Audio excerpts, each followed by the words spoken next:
दोस्तों नमस्कार, मैं राजेंद्र प्रजापति स्वागत करता हूं आपका सामान्य अध्ययन के इस ज्ञान के महासागर में।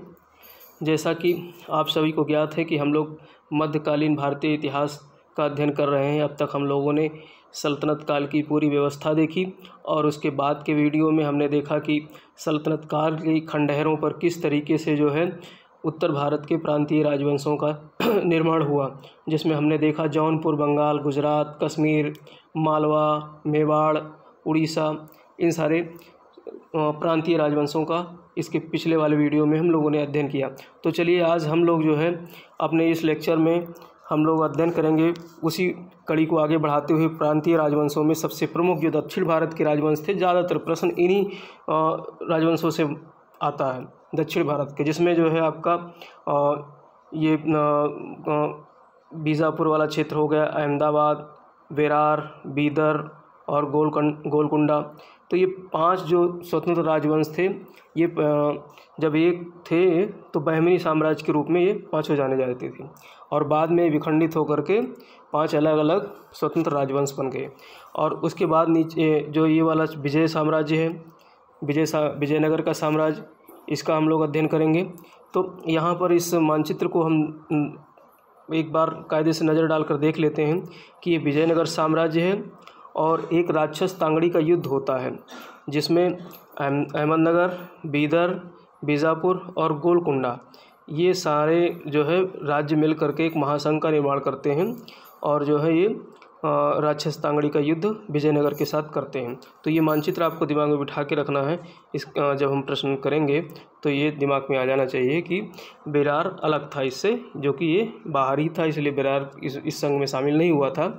तो अब हम लोग जो है दक्षिण भारत के स्वतंत्र राजवंशों का, जिसमें बहमनी साम्राज्य और विजयनगर के साम्राज्य को प्रश्नोत्तर शैली में अध्ययन करेंगे।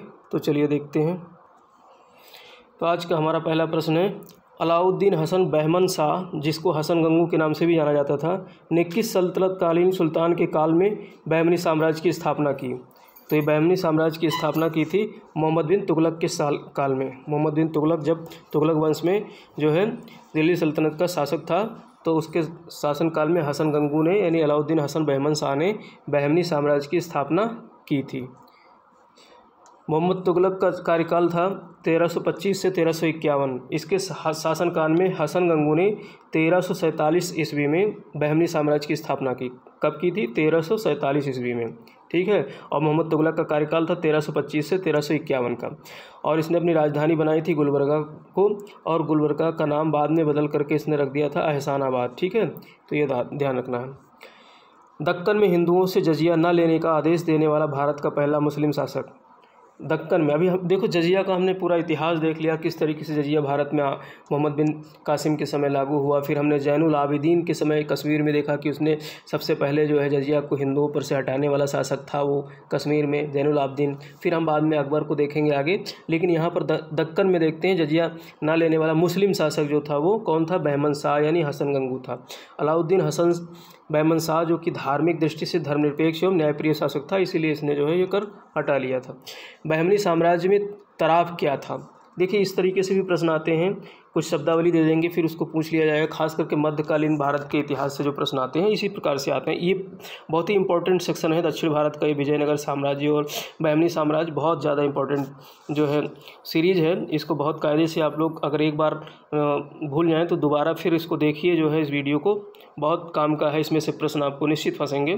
तो तराफ क्या था? प्रांत। उस समय जो है बहमनी साम्राज्य में जो प्रांत बटे होते थे वो तराफ कहलाते थे। वो प्रांत 4 भागों में बटे थे। बहमनी साम्राज्य के 4 तराफ थे, दौलताबाद, बरार, बीदर और गुलबर्गा, जैसा कि हम लोगों ने वहाँ अभी मानचित्र में देखा था।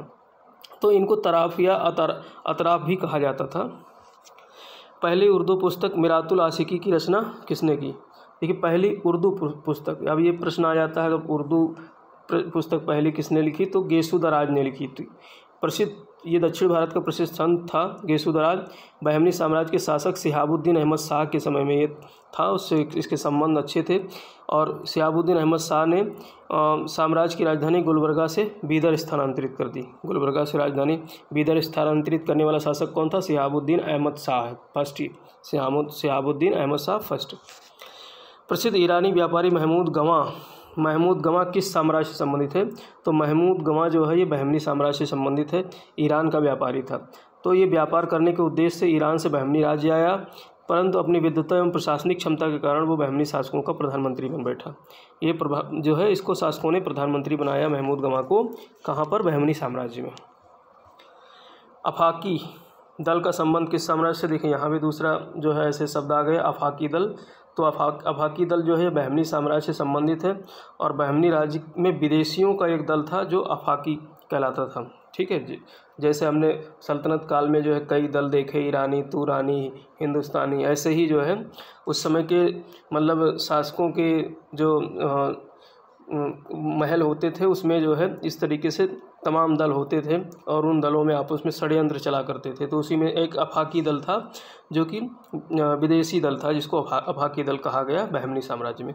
विजयनगर व बहमनी साम्राज्य के मध्य संघर्ष का केंद्र किन नदियों के मध्य प्रसिद्ध द्वीप था? हमने जैसा कि वहाँ मानचित्र में देखा था, यहाँ भी देख सकते हैं ये वाला विजयनगर का क्षेत्र, ये बहमनी राज्य है। अब इन दोनों के बीच में अक्सर जो है लड़ाइयाँ होती थी। ये कृष्णा नदी है और ये तुंगभद्रा इसकी सहायक नदी है। तो इसके बीच वाला क्षेत्र जो ये वाला क्षेत्र है, ये बीच वाला क्षेत्र जो है इसके दोआब कहलाता है। दोआब का मतलब होता है दो नदियों के बीच का क्षेत्र। तो कृष्णा और तुंगभद्रा के बीच का जो दोआब का क्षेत्र था उसको रायचूर दोआब कहा गया। तो इस रायचूर दोआब को लेकर ही जो है हमेशा अक्सर बहमनी वाले जो है इस पर कभी कब्जा कर लेते थे, कभी विजयनगर वाले इस पर कहते थे अपना दावा करते थे। तो इस तरीके से इसमें अक्सर इन दोनों में संघर्ष होता रहता था। ठीक है। फारसी शैली में निर्मित चांद मीनार कहाँ स्थित है? अब देखिए चांद मीनार, ये भी प्रश्न आते हैं इस तरीके से। चार मीनार अलग है और यहाँ पे चांद मीनार है। चांद मीनार कहाँ है? दौलताबाद में है। फारसी शैली में, किस शैली में निर्मित है? फारसी शैली में, तो दौलताबाद में। दौलताबाद वही है, दिल्ली से दौलताबाद जो राजधानी ले गया था। कौन ले गया था? कमेंट में बताना। बहमनी साम्राज्य बाद में 5 स्वतंत्र राज्यों में विभाजित हो गया। हमने बताया ना, अभी मैप में देखा था, बहमनी साम्राज्य जो है 5 स्वतंत्र राज्यों में विभाजित हो गया था। तो यहाँ पर बीजापुर, अहमदनगर, बरार, गोलकुंडा, बीदर। ठीक है। तो इसमें बीजापुर का जो राजवंश था वो आदिल शाही राजवंश था। इसके संस्थापक थे यूसुफ आदिल शाह, 1489 में किया था। और अहमदनगर निजाम शाही वंश थी। मलिक अहमद, जिसको निजामुल मुल्क भी कहते हैं, इसने 1490 ईस्वी में इसकी स्थापना की।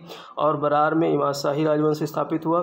फतेह उल इमाद ने इसकी स्थापना की 1490 में। और गोलकुंडा में कुतुब शाही वंश की स्थापना हुई। कुली कुतुब शाह 1512 ईस्वी में इसकी स्थापना की। और बीदर में बरीद शाही, अमीर अली बरीद ने इसकी स्थापना की 1619 में। तो देखिए इसमें से ये प्रश्न जो है बहुत आते हैं। इसका सीरियल पूछ लेगा या फिर मिलान करने के लिए पूछ लेता है। राजवंश दे देगा एक तरफ और एक तरफ राज्य दे देगा, कहेगा इनमें से मिलान कीजिए। तो देखिए बीदर तो बरीद से बन गया सीधे सीधे। ठीक है, तो ये ध्यान आ जाएगा बीदर और बरीद वाला। और बाकी के आपको अहमदनगर है तो निजाम शाही ध्यान रखना, बीजापुर आदिल शाही, बरार इमाद शाही, मतलब 2-3 बार आप इसको पढ़ लेंगे तो याद हो जाएगा ध्यान रख करके। चांद बीबी का संबंध है। देखिए चांद बीबी जो है बीजानगर से इसका पहला संबंध था। अली आदिल शाह की पत्नी थी चांद बीबी। और बाद में जब अली आदिल शाह की हत्या हो जाती है, मारा जाता है, तो ये अहमदनगर चली जाती है। तो दोनों से संबंध है इसका। तो चांद बीबी बीजापुर के शासक अली आदिल शाह की पत्नी थी। बीजापुर में गोल गुम्बद का निर्माण अली आदिल शाह ने कराया था। गोल गुम्बद बहुत फेमस गुम्बद है, ये संसार का दूसरा सबसे बड़ा गुम्बद है। तो किसने बनवाया था? अली आदिल शाह ने बनवाया था।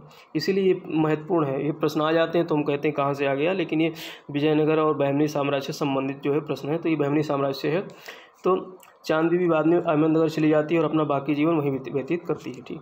बीजापुर के किस शासक को जगत गुरु तथा अबला बाबा की उपाधि दी जाती है? अब बीजापुर का एक शासक था जिसको जगत गुरु और अबला बाबा की जो उपाधि दी गई, इब्राहिम शाह द्वितीय। तो इब्राहिम शाह द्वितीय को जगत गुरु या अबला बाबा जनता कहती थी, क्योंकि ये जो है काफ़ी लोकप्रिय हो गया था जनता के बीच में। इब्राहिम द्वितीय की उदारता के कारण उसे प्रजा जगत गुरु तथा अबला बाबा कहती थी, निर्धनों का मित्र। इब्राहिम द्वितीय के समय फरिश्ता ने प्रसिद्ध ऐतिहासिक ग्रंथ तारीख़ फरिश्ता की रचना की। अब देखिए फरिश्ता भी एक इतिहासकार था, तो इसका संबंध किससे था? इसका संबंध जो है बहमनी साम्राज्य से था। ठीक है। और इसने कौन सी किताब ग्रंथ लिखी थी? तारीख़ फरिश्ता। इब्राहिम और किसके राजवंश में था, किसके कार्यकाल में था? इब्राहिम द्वितीय के समय। इब्राहिम द्वितीय ने नौरस नगर की स्थापना की। ये भी प्रश्न आ जाता है, नौरस नगर की स्थापना किसने की? तो इब्राहिम द्वितीय ने की थी। और राजधानी इसने बीजापुर को बनाया था। हैदराबाद नगर का संस्थापक तो मोहम्मद कुली जो है हैदराबाद नगर का संस्थापक था।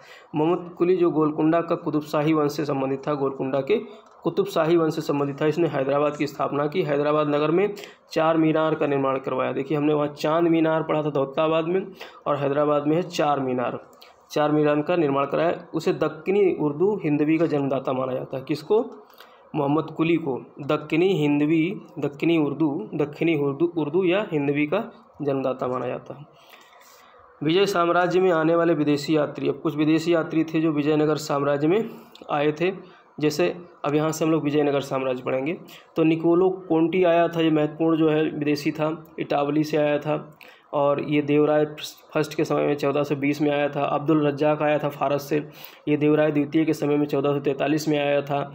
और बारबोसा पुर्तगीज़ था, ये कृष्णदेव राय के समय में आया था। कृष्णदेव राय के समय में 2 आए थे, बारबोसा और पायस, डोमिंगो पायस। ठीक है, तो ये दोनों पुर्तगाली थे और ये कृष्णदेव राय के समय में आए थे। और नूनीज़ ये भी पुर्तगाली था, ये अच्युत देव राय के बाद आया था। कृष्णदेव राय के बाद उसका उत्तराधिकारी जो था अच्युत देव राय, उसके समय नूनीज आया था।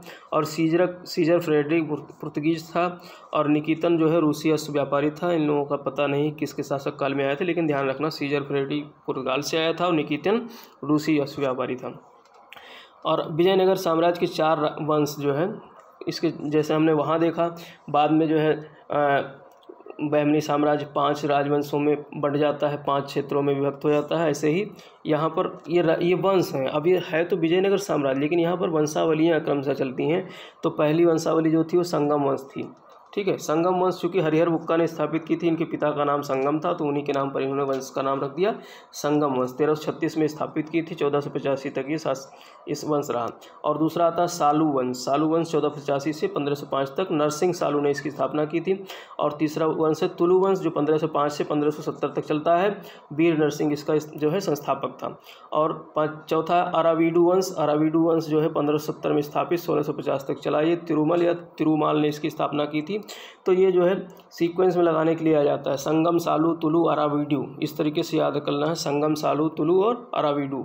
ठीक है, और संस्थापक के नाम संगम हरिहर बुक्का, सालू नरसिंह सालू, तुलु वीर नरसिंह और अरावीडू तिरुमाल। ठीक है। मधुरा विजयम देखिए एक ग्रंथ है, मधुरा विजयम ग्रंथ है। इस ग्रंथ को लिखा था गंगा देवी ने। तो गंगा देवी की किसकी पत्नी थी? तो ये कुमार कंपन की पत्नी थी। इसने कुमार कंपन ने जो है, ये जो कि बुक्का राय प्रथम का जो है पुत्र था, तो इसने जो है मधुरा का जब विजय किया था, तो उसके उपलक्ष्य में इनकी पत्नी गंगा देवी ने मधुरा विजयम नामक ग्रंथ की रचना की थी। ये प्रश्न आता रहता है। तो कुमार कंपन बुक्का प्रथम का पुत्र था तथा कवियत्री गंगा देवी क्या थी? कवियत्री थी। ठीक है, ध्यान रखना, गंगा देवी का पति था। उसके मधुरा विजय का सजीव वर्णन उसकी पत्नी ने मधुरा विजयम ग्रंथ में किया है। बुक्का प्रथम ने वेदों के प्रसिद्ध भाष्यकार सायणाचार्य को प्रश्रय दिया तथा हरिहर द्वितीय ने प्रधानमंत्री बनाया। किसको? सायण को। इसको सायण आधे कहते हैं या सायणाचार्य है। ये क्या था? भाष्यकार था किसका? वेदों का। तो बुक्का प्रथम ने इसको अपने महल में जो है अपने दरबार में आश्रय दिया। और हरिहर द्वितीय इसके बाद आता है, उसने इससे प्रधानमंत्री भी बनाया था। राजा धीराज व राज परमेश्वर की उपाधि धारण करने वाला विजयनगर साम्राज्य का पहला शासक कौन था? राजा धीराज और राज परमेश्वर की उपाधि धारण करने वाला हरिहर द्वितीय था। देखिए हरिहर प्रथम इतना महत्वपूर्ण नहीं था, हरिहर द्वितीय ध्यान रखिए, ये राजा धीराज और राज परमेश्वर की उपाधि धारण की थी। हरिहर द्वितीय का कार्यकाल है 1377 से 1404 तक। इसके समय में विजयनगर साम्राज्य के अन्य दिशाओं में प्रसार हुआ। उसने श्रीलंका पर भी विजय प्राप्त की। अब इसमें प्रश्न ऐसे आ जाएगा, श्रीलंका पर विजय प्राप्त करने वाला विजयनगर साम्राज्य का कौन सा शासक था? तो हरिहर द्वितीय था। हरिहर द्वितीय जो है इसका किस राजवंश से संबंध है? तो आप लोग कमेंट करके बताइए। बुक्का प्रथम ने चीन के सम्राट के पास अपना राजदूत भेजा था। अब देखिए ये भी एक फैक्ट है, चीन के सम्राट के पास अपना राजदूत किस शासक ने भेजा था? विजयनगर के बुक्का प्रथम ने। संगम वंश का सबसे महान शासक, तो संगम वंश का सबसे महान शासक था देवराय द्वितीय जो है संगम वंश का सबसे महान शासक था। ये संगम वंश की बात कर रहे हैं, संगम वंश जो पहला वंश था। ठीक है, और इसके बाद संगम वंश का अंतिम शासक कौन था? तो संगम वंश का अंतिम शासक था विरूपाक्ष द्वितीय संगम वंश का अंतिम शासक था विरूपाक्ष द्वितीय। अब आपको याद रखना है संगम वंश का पहला शासक जो है हरिहर ने स्थापना की थी। हरिहर प्रथम संगम वंश का पहला शासक था और विरूपाक्ष द्वितीय संगम वंश का अंतिम शासक था। ठीक है, और जो संगम वंश का महान शासक कौन था, तो देवराय द्वितीय था। ये 2-3 फैक्ट आपको याद रखना। विजयनगर साम्राज्य का सबसे महान शासक कृष्णदेवराय था। अब देखिए पूरे जो है पूरे वंशों में, चारों वंश में सबसे ज़्यादा महान जो राजा था वो कौन था, कृष्णदेव राय था। ठीक है, विजयनगर साम्राज्य का। इसका संबंध किस वंश से था, तो ये तुलु वंश से था। किस वंश से, तुलु वंश थे। कृष्णदेव राय 1509 से लेकर के 1529 इसका कार्यकाल है। 1509 से लेकर के, अब देखिए इसको यहाँ पे आप ऐसे जो है पिरो कर पढ़िए। 1509 का कार्यकाल था तो उस समय भारत में किसका शासन था, सल्तनत काल, दिल्ली सल्तनत का समय चल रहा था, लास्ट पीरियड चल रहा था, क्योंकि इसी समय 1526-27 में जो है बाद में यहाँ पर जो है सल्तनत काल का ख़त्म हो जाता है और बाबर भारत में आ जाता है। तो यानी कि कृष्णदेव राय बाबर और जो है सल्तनत काल के बीच का जो है समय पीरियड था इसका, यानी उस समय इसने उपाधियाँ धारण की। आंध्र भोज, तेलुगु भोज, अभिनव भोज, आंध्र पितामह, विष्णु चित्र, ये सब इसकी उपाधियाँ थीं। अगर भोज उपाधि कोई आ जाए तो आप बिल्कुल कृष्णदेव राय को मार दीजिए। तेलुगु क्षेत्र का था इसलिए तेलुगु, और आंध्र प्रदेश का क्षेत्र का था इसलिए आंध्र भोज। बाबर ने अपनी आत्मकथा बाबरनामा में कृष्णदेव राय का भी उल्लेख किया है। इसमें कृष्णदेव राय को तत्कालीन भारत का सबसे शक्तिशाली शासक बताया। देखिए बाबरनामा में उसने 4-5 शासकों का जिक्र किया है भारत के, तो उसमें कृष्णदेव राय का नाम प्रमुख है। 3 तो मुस्लिम शासकों का वर्णन किया है और 2 हिंदू शासकों का किया है। 2 हिंदू शासकों में उसने कृष्णदेव राय का किया है। ठीक है, कृष्णदेव राय के काल में भारत आने वाले पुर्तगाली यात्री ने विजयनगर की विशालतम से रोम के समान, विजयनगर की विशालता जो है रोम के समान बताई थी। यानी विजयनगर इतना भव्य था, इतना विशाल था जैसा कि रोम हुआ करता था। तो कृष्णदेव राय की एक महान व न्यायप्रिय शासक बताने वाला यात्री भी था। इसने कृष्णदेव राय को एक महान व न्यायप्रिय शासक बताया था। तो ये कौन था, डोमिंगो पायस। हमने देखा था बारबोसा भी इसके काल में आया था, एडवर्डी बारबोसा और डोमिंगी पायस, ये 2 आने वाले थे कृष्णदेव राय के दरबार में। ठीक है, अब्दुल रज्जाक जो है ये आया था देवराय द्वितीय के शासनकाल में, अब्दुल रज्जाक। ठीक है, और नूनिस जो है पुर्तगाली था, ये किसके शासनकाल में आया था, अच्युत देवराय के शासनकाल में आया, जो कि कृष्णदेव राय के बाद आता है ये शासक। और बारबोसा भी जो है कृष्णदेव राय के काल में भारत आया था।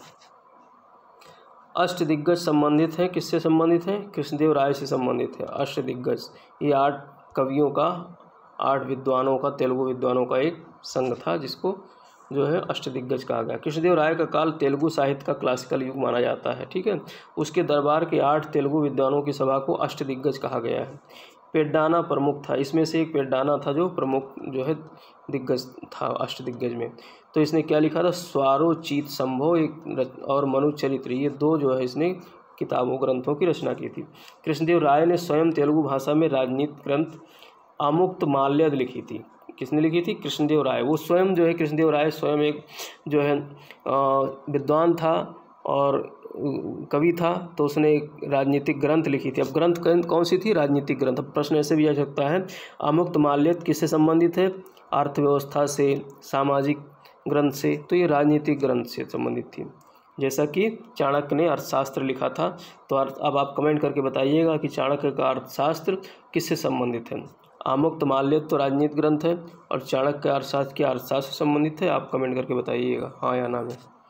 हासपेट नामक नगर किसने बसाया, हासपेट, देखिए हासपेट नामक नगर जो है देव राय ने बसाया था, कृष्णदेव राय ने। इसने नागलपुर भी बसाया था। नागलपुर नगर प्रश्न आ चुका है पहले, अब हासपेट की बारी है। तो हासपेट आप ध्यान रखिए कृष्णदेव राय ने बसाया था। इसके अलावा इसने जो है कुछ मंदिर वगैरह बनाए थे, जिसमें हजारा मंदिर बनवाया था, विट्ठल स्वामी का मंदिर बनवाया था और चिदम्बरम मंदिर इसने बनवाया था कृष्णदेव राय ने। तालीकोटा, देखिए हमने वो प्रश्न जो बताया था कि राक्षस तांगड़ी और तालीकोटा, इसको तालीकोटा भी कहते हैं और राक्षस तांगड़ी भी है ये। ठीक है, तो ये युद्ध हुआ था 1565 ईस्वी में। विजयनगर के विरुद्ध दक्कन के किन शासकों का महासंघ बना था। विजयनगर जो हमने साउथ में इस तरीके से देखा था ना, ये विजयनगर है और इधर जो है बहमनी थे। बहमनी के जो है 4 जो है क्षेत्रीय शासकों ने एक संघ बनाया था, जिसमें बीजापुर, अहमदनगर, बीदर और गोलकुंडा ये शामिल थे। ये हो गया गोलकुंडा, बीजापुर और जो है अहमदनगर और बीदर, और इधर बेरार था, तो बेरार शामिल नहीं था इसमें। तो इस तरीके से कुछ जो है विजयनगर का शासक उस समय सदाशिव राय था। देखिए तालीकोटा युद्ध के समय शासक कौन था? सदाशिव राय था और इसका मंत्री राम राय था। ठीक है, इस युद्ध में राम राय मारा जाता है और बीजापुर, अहमदनगर, बीदर और गोलकुंडा इन्होंने महासंघ बनाया था। और ये लड़ा कहाँ गया था? राजसी तांगड़ी गांव में। राजसी तांगड़ी गांव में लड़ा गया था, इसलिए इस युद्ध का नाम राजसी तांगड़ी भी पड़ा। विजयनगर के सचिवालय का उल्लेख करने वाला फारसी राजदूत था। तो विजयनगर के सचिवालय का उल्लेख किसने किया था? तो ये अब्दुल रज्जाक ने किया था। ये फारस से आया हुआ राजदूत था। ठीक है, अब देखते हैं हम विजयनगर साम्राज्य के प्रमुख पदाधिकारी। ये प्रश्न जो है बहुत ज़्यादा इम्पोर्टेंट होते हैं, तो ये प्रश्न ये शब्द दे देंगे और किससे संबंधित है। जैसे माननीय प्रधान, तो गृह मंत्री था ये। रायसम, ये राजा के मौखिक आदेशों को लिपिबद्ध करता था। यानी जैसे आज के समय में मुख्य टाइपिस्ट होते हैं, ऐसा आप समझ सकते हो, जो है जो मुख्य दफ्तरी होता है। और कर्णिकम लेखाधिकारी था, जो आज का अकाउंट ऑफिसर होता है उसको जो है वहाँ पर कर्णिकम कहा जाता था। विजयनगर साम्राज्य में क्या कहा जाता था? कर्णिकम। और मुद्राकर्ता, राजकीय मुद्रा रखने वाला मुद्राकर्ता था। सर्वनायक जो है राज दरबार से संबंधित प्रमुख अधिकारी था और ये मुख्य सचिव भी था। ये मुख्य सचिव का पद इसका था, सर्वनायक का। साम्राज्य का प्रांतीय विभाजन, देखिए अब ये जो है जो विजयनगर साम्राज्य था वो किस तरीके से बटा था, बड़े इकाई से लेकर के और छोटी इकाई तक। इस तरीके से कैसे बटा था? मंडलम राज्य था एक, और राज्य को मंडलम कहते थे, और ज़िले को कोट्टम या वलनाडु कहते थे। ज़िले को क्या कहते थे? कोट्टम या वलनाडु। और तहसील या परगने को नाडु कहते थे। जैसे आज नहीं तमिलनाडु नाडु देखते उधर मिला हुआ शब्द है सब नाडु। और मेला ग्राम 50 गाँवों का संघ था मेला ग्राम। और फिर उसके बाद गांव होते थे जिसको उर कहते थे। गांव को दक्षिण भारत में क्या कहते थे? उर कहते थे।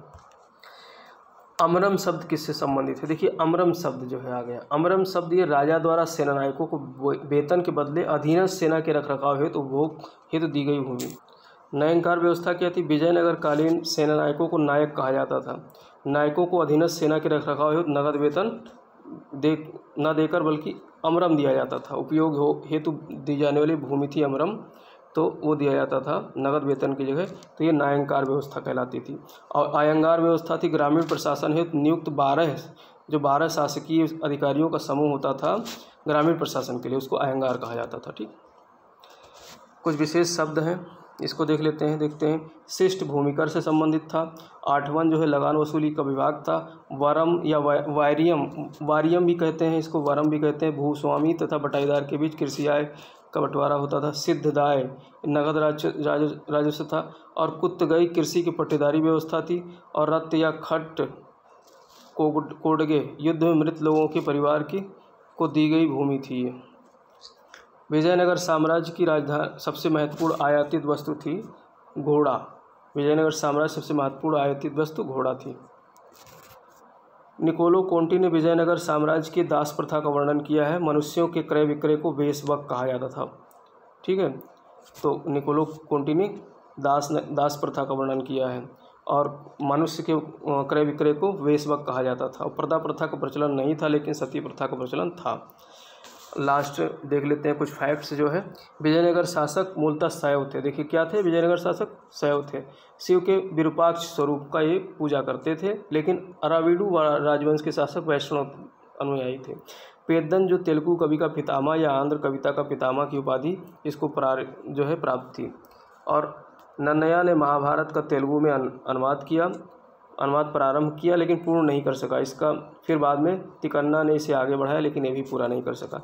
विजयनगर की चित्रकला लिपाक्षी कला कहलाती है। नृत्य संगीत की शैली यक्षिणी शैली है और वास्तुकला की शैली मधुरा शैली कहलाती है। तो दोस्तों इसी के साथ हमारा ये सीरीज़ आज का ख़त्म होता है। आप अगर नए लोग देख रहे हैं इस सीरीज़ को तो कृपया जो है हमारे चैनल को सब्सक्राइब कर लीजिए और नोटिफिकेशन के लिए जो है बेल आइकन को भी प्रेस कर लीजिए। इसी के साथ बहुत बहुत धन्यवाद।